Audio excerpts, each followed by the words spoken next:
Halo, saya dengan Rudi di dalam acara Podcast 57 Inkubator Bisnis Institut Bisnis dan Informatika Kosgoro 1957. Perbincangan kita siang ini dengan Mas Febi. Yuk kita kenalan. Siang Mas Febi. Siang, Pak. Siang ini kita sudah ditemani oleh Mas Ahmad Febi. Ya, Ahmad Febi ini dia juga merupakan mahasiswa IBIKA 57, Prodi Manajemen. Kalau tidak salah sekarang saat ini semester 6. Betul, Pak. Kali ini kita akan mempunyai tema Copywriting is Marketing.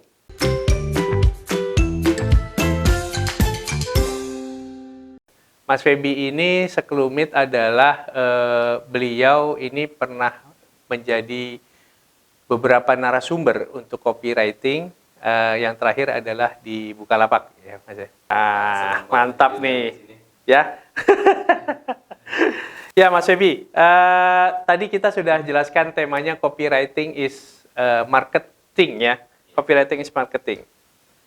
Nah, sebenarnya apa sih kira-kira copywriting itu apa, Mas? Copywriting itu, saya sebagai copywriter punya definisi sendiri sih. Kalau copywriting itu bisa dibilang salah satu tulisan. Kalau kita jabarin itu copywriting itu, writing itu menulis, copy itu iklan. Jadi kalau orang umum taunya copywriting itu kata-kata yang ditulis untuk menulis iklan sebuah brand produk. Nah, kalau saya sendiri, copywriting itu kata-kata yang dirangkai untuk mewakilkan sebuah brand, bukan cuma produknya. Jadi bukan cuma hard selling, di situ juga ada soft sellingnya gitu. Oh, aduh. Kayaknya berat nih pembahasannya. Terus pentingnya apa gitu? Copywriting ini punya peran apa gitu ya di dunia penjualan gitu ya? Oh gitu. Ya. Pentingnya copywriting ini sih kalau buat saya, di brand itu kan ada 3, Pak. Ada key visual, ada key tone, sama key word. Nah, copywriting ini termasuk yang key word-nya. Dia dari penulisan slogan, untuk kalimat-kalimat campaign, itu penting. Karena gimana pentingnya copywriting, balik lagi kayak tadi tuh saya bilang, copywriting ini mewakilkan brand. Jadi citra brand bukan cuma dari visualnya, bukan cuma dari warna produknya, tapi kata-kata yang kita sampaikan ke target pasar kita tuh, itu juga penting buat mereka tuh nyampe gitu, Pak. Dapat banget value yang mau kita sampaikan ke audiens gitu. Oh iya. Jadi disinilah pentingnya ya copywriting itu adalah supaya konsumen itu berasa gitu ya. Berasa deket banget sama kita gitu. Nyampe banget value yang kita mau sampaikan tuh apa sih? Kita mau nyampein value elegan kah? Value produk kita tuh paling murah kah? Itu biar nyampe ke audiens. Oh, di situ itunya ya. Core-nya ada di situ ya, gitu ya. Nah, terus sebenarnya media copywriting-nya itu ada apa aja tuh? Medianya berupa apa? Medianya banyak banget sih, Pak. Kalau sekarang itu kan ada sosial media. Ada lagi blog. Terus ada YouTube. Voice over juga teksnya termasuk copywriting juga gitu. Jadi banyak banget. Nah, media ini nyesuain kita tuh goals-nya apa ke audiens, mau ningkatin awareness kah, mau ningkatin retention kah, atau acquisition, itu kita sesuaiin sama medianya. Kalau untuk brandingnya sendiri gitu ya, seberapa penting nih copywriting ini? Penting. Karena kalau di ilmu pemasaran itu kan bagaimana kita itu menarik konsumen, agar konsumen itu loyal dan lain sebagainya gitu ya. Nah, ini seberapa penting sama si copywriting ini itu hanya untuk di awal atau dia ada partnya? Copywriting ini ada bagian-bagiannya, Pak. Ya saya tadi bilang, beda media, beda tulisan, gitu kan. Terus kalau kita kenal kan ada yang namanya customer journey gitu, Pak. Ada awareness, ada acquisition, ada retention gitu. Nah, itu juga beda-beda gitu. Jadi pentingnya kita susun copywriter yang pertama tadi, supaya value yang kita mau sampaikan ke audiens itu jelas. Terus juga kita tahu nih goals-nya, kita mau ningkatin awareness produk kita atau mau mau mau supaya audiens itu kita beli, mengakuisisi atau mempertahankan pelanggan yang udah ada, gitu. Pentingnya gitu sih. Waduh. Jadi merupakan suatu kunci juga nih ya untuk kesuksesan. Gitu. Nah, Mas Feby sendiri itu dulunya memang belajar sendiri, autodidak atau memang ada sekolahnya sih copywriting ini? Copywriting ada kursusnya, Pak. Ada kursusnya? Ada kursusnya. Tapi sekolah resminya? Enggak ada. Mungkin masuknya di komunikasi kali ya. Oh, di komunikasi. Kalau saya sendiri kan memang basicnya nulis, Pak. Oh. Basicnya nulis, terus saya juga demen marketing. Saya suka marketing. Ya, saya interestnya di copywriting gitu. Oh, jadi terjunlah ke situ ya? Ke situ. Gitu ya. Jadi memang tadinya nggak punya rencana gitu ya? Nggak punya rencana karena saya interestnya di bisnis. Saya bingung nih, saya nulis apa nih gitu. Saya nulis buat apa? Tapi saya interest di bisnis. Saya suka bikin konten-konten tentang bisnis-bisnis gitu. Ya udah saya terjun jadi copywriter. Nah, kalau kita berbicara tentang copywriting, berarti kan ada step-stepnya nih, ya kan? Ada langkahnya. Bagaimana kita awal memulai, terus apa yang kita perlukan, gitu ya. Terus biasanya kan pasti Mas Feby suka pakai aplikasi apa gitu ya untuk mendukung dan lain sebagainya. Gimana? Kalau langkah-langkahnya yang paling penting itu dari copywriting itu, langkah pertama tuh research audience, Pak.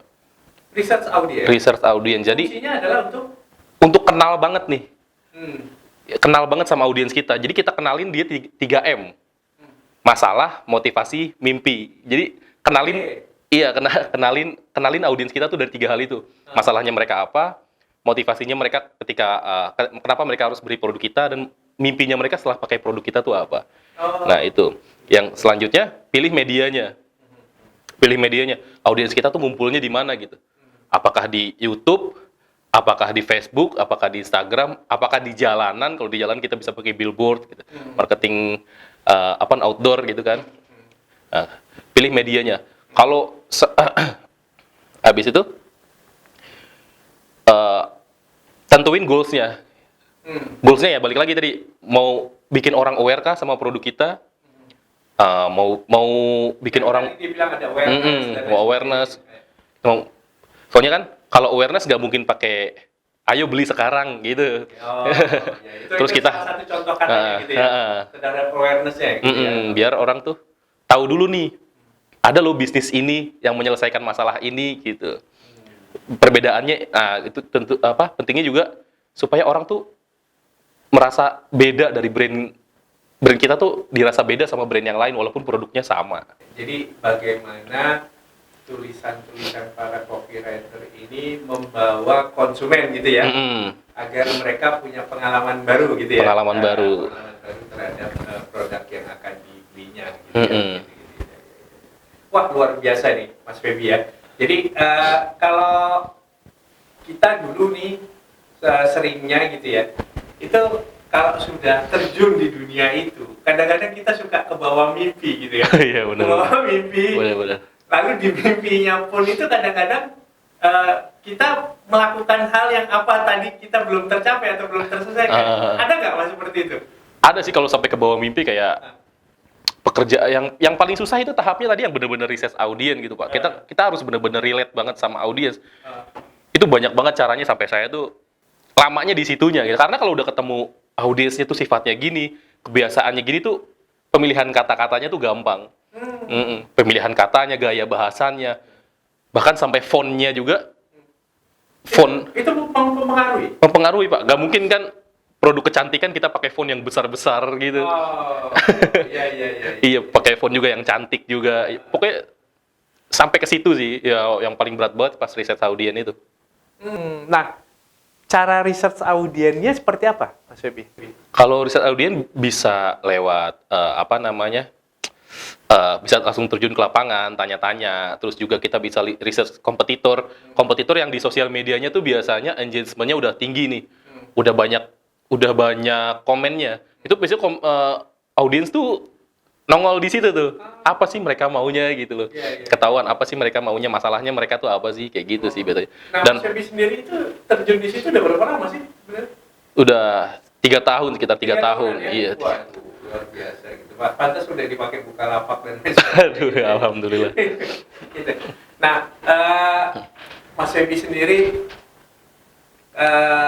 saya minta pendapat ini. Kira-kira kalau teman-teman kita di mahasiswa di IPK itu ingin belajar tentang copywriter gitu sekarang macam. Kan pasti bertanya apa sih yang akan saya dapatkan dari situ gitu ya. Iya, iya. Mas Febi sendiri sebenarnya kalau menjadi seorang copywriter itu menjanjikan ya sih? Untuk sekarang menjanjikan sih, Pak.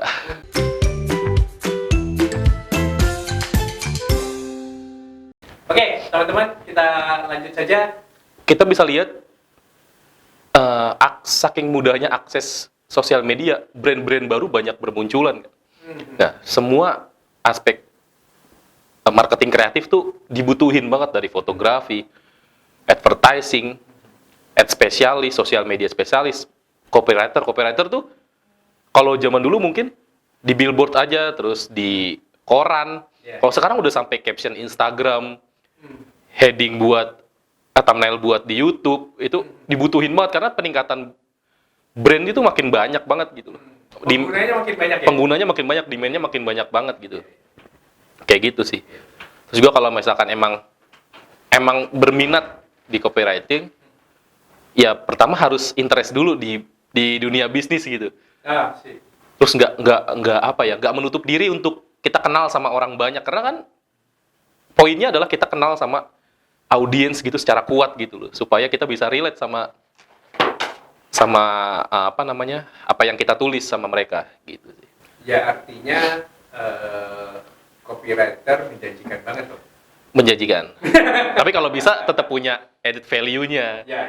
Karena kan copywriting banyak pengaplikasiannya kan. Ya, betul. Di artikel, Ya. di desain, Ya. di desain campaign. Kalau artikel harus bisa SEO. Jadi benar-benar harus nggak cuma bisa nulis aja sih. Gitu, nggak menutup diri untuk yang penting nulis aja gitu. Enggak sih. Tetap harus terbuka sama ilmu-ilmu yang lain juga. Ada sesuatu yang harus penting dipelajari gitu ya di copywriter. Jadi misalkan katakanlah contohnya bagaimana sih kita melihat ya atau mencari keywordnya, keyword produknya gitu kan ya, agar supaya tulisan-tulisan kita itu kan nyambung dengan itu kan gitu ya. Nah, kira-kira gimana tuh Mas Febi? Kalau untuk pencarian keyword sih, kalau selama ini saya pakai itu masih banyak banget. Kita bisa pakai platform-platform yang ada di internet ya untuk misalkan kita jual produknya hijab. Kita cari search kata hijab itu banyak, nanti hijab cantik kah, atau hijab nyaman, atau hijab praktis, itu kita nanti bakalan temuin. Kayak gitu sih. Dan kata-kata itu nanti yang kita pakai buat SEO untuk penulisan copywriting di artikel kayak gitu. Banyak banget sih yang bisa kita pakai. Banyak ya di situ ya. Jadi artinya luas lah ya copywriter. Nggak usah research juga, kadang ada bahasa-bahasa baru yang kita dengar di internet kan. Itu kita bisa pakai juga. Terkait karena ini copywriter ini adalah ciptaan gitu ya. Ciptaan seseorang gitu dan lain sebagainya. Gitu. Nah, ini ada nggak kasus-kasus yang saat ini itu dia bilang lo pakai hak gue gitu, atau ini hakinya sebenarnya udah saya punya segala macam, ada nggak yang saat ini? Mungkin kalau sampai penulisan haki gitu saya kurang tahu sih Pak ya. Kalau slogan mungkin ada yang sampai copywriter tuh saking mungkin mereka mentoknya tuh sampai melanggar etika bisnis, misalkan tulisannya menjatuhkan brand lain gitu. Kayak jangan pakai brand ini gitu. Ada tuh kan. Kita suka lihat di TV atau lihat di Instagram gitu kan. Kayak gitu sih, mungkin itu yang tidak diperbolehkan gitu. Untuk kasus-kasus copywriting untuk mungkin kayak gitu sih. Berarti masih tetap ada batasan-batasan dan lain sebagainya. Harus ada batasannya. Kita boleh ciptain diferensiasi tapi jangan sampai nyenggol gitu. Kayak gitu sih. Asosiasinya memang ada. Asosiasi penulis copywriter dan lain sebagainya gitu ada? Asosiasinya ada Pak. Masuknya di marketing kreatif tetap. Oke Mas Febi, kalau boleh tahu suka dukanya jadi copywriter apa sih? Suka dukanya paling ini sih. Kalau kan saya kerja di agensi gitu kan. Terus apa namanya? Ya kita nulis sesuai langkah-langkah yang kita tahu, yang kita biasa terapin gitu kan. Tapi tulisan itu kan kita tetap serahin ke klien kita. Kadang apa yang kita udah kerjain ternyata nggak sesuai apa yang diinginkan klien, misalnya kayak gitu. Atau ternyata tulisan yang kita udah buat itu ternyata tidak apa ya paling pasti pernah lah ngerasain yang namanya nggak goals gitu. Kita berharap tulisan kita mencapai impression segini, dapetin feedback kayak gini, ternyata nggak sampai. Kayak gitu sering banget sih masih. Kayak gitu paling yang kok udah berat-berat banget kita research-nya, kita nentuin medianya, ternyata nggak work gitu. Itu beberapa untuk pelajaran kita untuk biar lebih bagus lagi sih. Kayak gitu. Ya, namanya juga pelanggan. Ya. Pelanggan kan Namanya. pasti harus dijaga. Nih, Gitu, kalau ya. produk sendiri kan mah nggak usah pakai proof. Iya. Nah, lalu Pak Feby itu kasih tips ke teman-teman dong. Gimana sih supaya bisa menimbulkan ide gitu kan? Karena nggak mungkin kita kan hanya berpatokan aja nih, ya kan terhadap yang kita browsing dan lain sebagainya. Tapi kan kadang-kadang diperlukan ide-ide segar gitu ya untuk apa suatu produk dan lain sebagainya di dalam copywriter ini. Gimana cara Mas Feby menciptakan ide-ide tersebut? Untuk dapetin ide, jangan males sih Pak kalau saya. Jangan nutup diri gitu loh. Aktif di terhadap tren-tren yang udah ada gitu, adaptif gitu. Jangan nutup diri, gue nggak pakai Instagram nih, gue nggak pakai, ya susah gitu. Terus jangan berhenti buat apa namanya ngobrol sama orang, kita harus dituang terus. Karena makin banyak insight, makin banyak referensi juga kan. Terus ketika nentuin ide juga kita nggak sendirian, tapi brainstorming bareng teman-teman juga. Gitu. Terusnya apa bareng-bareng supaya dapetin apa namanya visual produk yang nantinya bisa sesuai sama harapan kita. Gitu. Jadi jangan nutup diri deh. Iya. Jangan terlalu edgy untuk kalau kata Jaksel tuh edgy gitu. Jangan terlalu edgy untuk apa nutup diri kayak gue nggak pakai Instagram, gue nggak pakai ini, gue nggak pakai ini. Jangan kayak gitu sih, maksudnya kalau emang udah terjun di dunia kreatif, di dunia yang harus ada ide hampir setiap hari itu emang perlu banget untuk membuka kepala kita tuh atas apa namanya apapun yang ada kan cepat banget tuh sekarang tuh tiba-tiba viral ini, tiba-tiba habit audience berubah gitu. Itu harus dibuka banget. Kita tidak boleh membatasi diri. Jangan membatasi diri Ya. Apapun itu, kita terima aja gitu. Ya, tetap harus bisa filter sih. Betul. Nanti filternya ada di kita. Filternya ada di kan. kita. Tapi semua input, masukan dan lain sebagainya kan kadang-kadang ide itu ada yang ide biasa-biasa saja, ada yang out of the box, ada yang memang ide gila gitu ya kan. Nah, ide gila ini justru yang apa ditunggu-tunggu gitu ya dalam tanda kutip lah ya, ide gilanya itu positif gitu ya. Nah, kan jadi kalau saya bisa garis bawahi bahwa ada kali ya perlu me time gitu ya. Oh perlu. Karena mungkin kalau saya lihat dari ceritanya Mas Feby itu kan berarti kita fokus gitu ya, fokus terus butuh healing, gitu kan, butuh healing ya, gitu ya. Waduh, luar biasa nih Mas Feby ini. Nah, coba dong Mas Feby, nanti saya minta apa namanya kreatif idenya gitu ya. Nanti bisa di-share ke teman-teman di audiensnya podcast 57 gitu ya, agar supaya nanti bisa ya siapa tahu nanti Mas Feby jadi mentornya mereka nanti ya. Nanti kita bikin inkubator bisnis khusus untuk copywriter, kan nggak ada salahnya juga. Gitu kan? Ya kan? Nah, jadi nanti teman-teman kita tidak membatasi bahwa Anda itu hanya di komunikasi, ya, Anda itu hanya di manajemen. Seorang akuntansi pun, ya nggak, teman-teman di akuntansi pun mau menjadi copywriter nggak ada salahnya kan gitu. Bisa kan? Karena Bisa banget. Anak itu kan kelihatan dari sifatnya yang Atau dia extrovert gitu kan, butuh diwadahi mungkin. Nah, itu. Nah, ya itu justru itu kita udah beberapa kali kumpul-kumpul Mas Febi ya. Ada himpunan pengusaha mahasiswa gitu ya, IBK 57 gitu, yang nanti kita akan grab nih. Jadi di situ juga ada tim kita nih, Vinka, ya kan? Vinka dan Winda dan teman-teman itu kan ada di situ juga tuh. Jadi mungkin copywriternya itu nanti Mas Febi, ya kan? Yang aplikatornya itu Vinka dan teman-teman gitu kan? Oh, itu kan bisa jadi gitu. Jadi kita sudah punya tim baru lagi nih, gitu kan ya? Tim baru lagi. Jadi apa yang Mas Febi bilang itu benar sebenarnya. Dari kita harus open minded gitu kan, ya, harus membuka diri ya kan, harus membuka wawasan dan lain sebagainya agar tercipta source baru. Betul ya? Betul. Gitu. Jadi dari yang komunitas kita satu ini aja nanti masuk yang lain dengan punya Basic sendiri, keahlian sendiri, maka akan jadi timbul lagi satu buka persepsi baru lagi. punya persepsi baru lagi. Jadi copywriternya kepake terus gitu ya.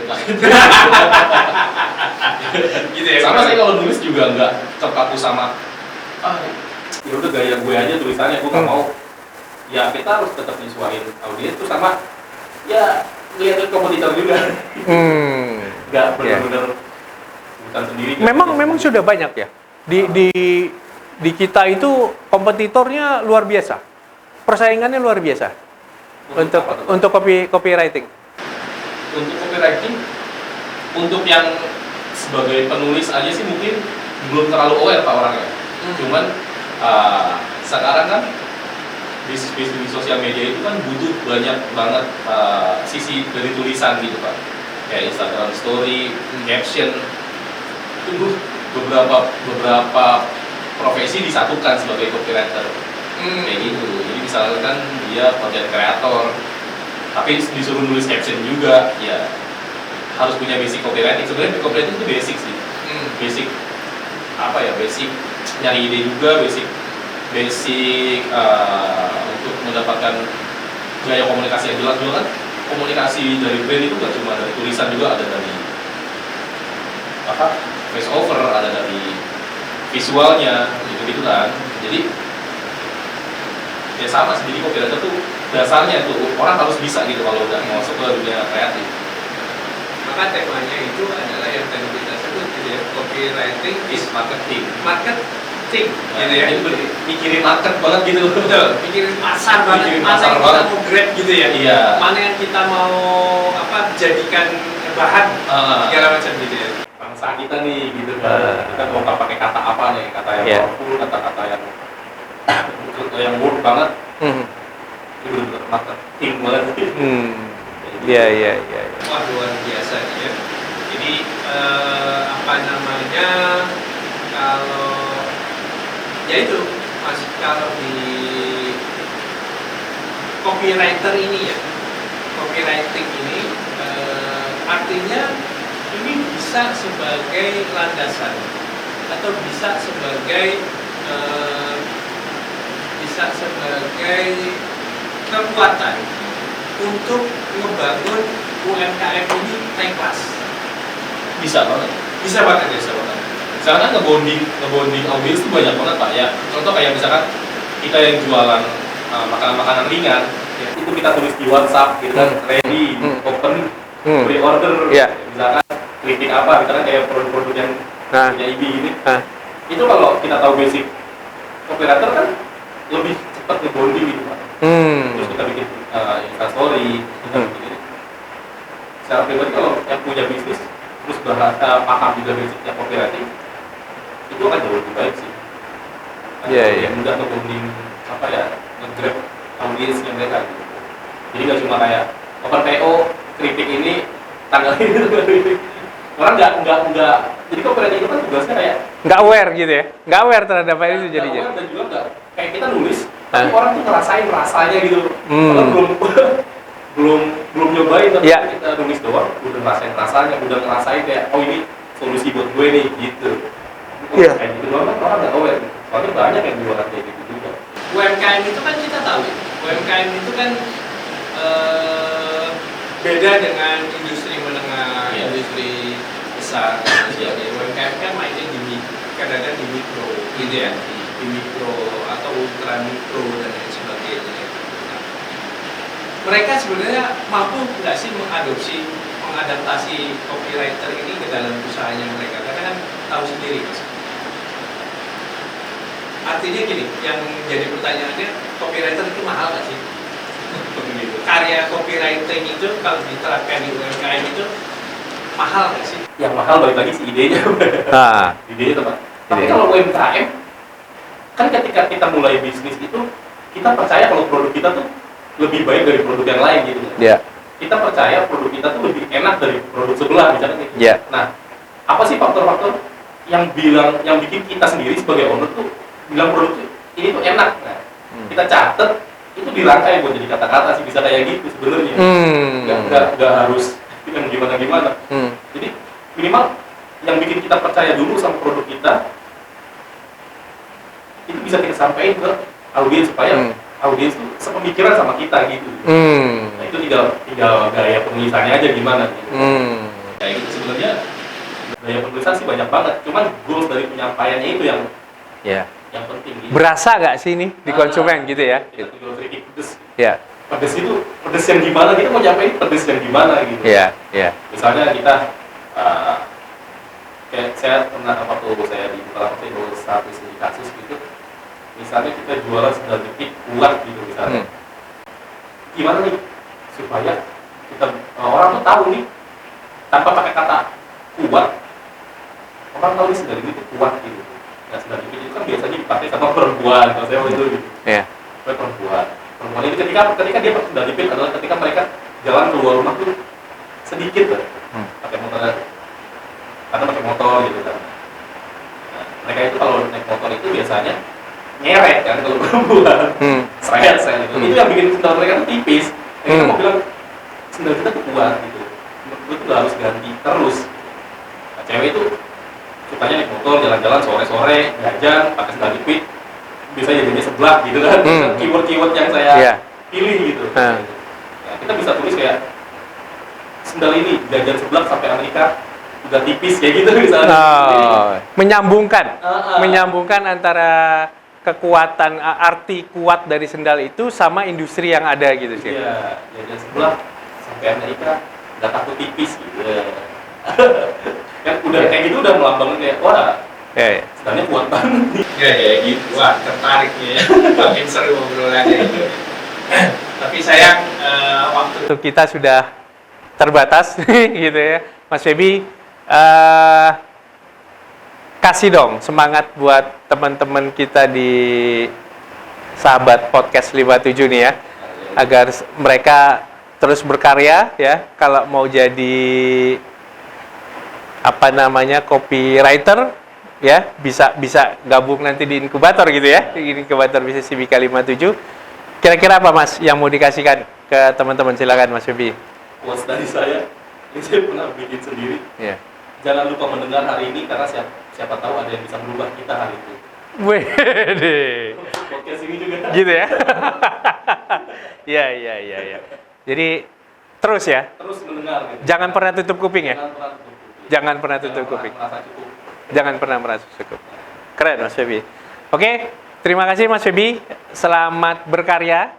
Selamat menyelesaikan studinya di IBK gitu ya. Mudah-mudahan Mas Febi nanti bisa berkontribusi sama teman-teman kita yang ada di Sobat Podcast 57 ya. Terutama untuk teman-teman mahasiswa kita yang ada di sini. Mudah-mudahan mereka tertarik dan bisa bisa lebih kreatif gitu ya. Karena kreativitas itu ukurannya itu luas. Gitu kan, setiap orang pasti punya, sebenarnya dasarnya punya, tinggal dasarnya manusia itu dikasih daya kreativitas dan inovasi itu pasti dikasih, tinggal dicolek aja sebenarnya, ya kan, itu dicolek, ya timbul itu segala macam. Sekali lagi thank you Mas Febi, terima kasih sudah datang di podcast 57, sukses selalu, salam kompeten.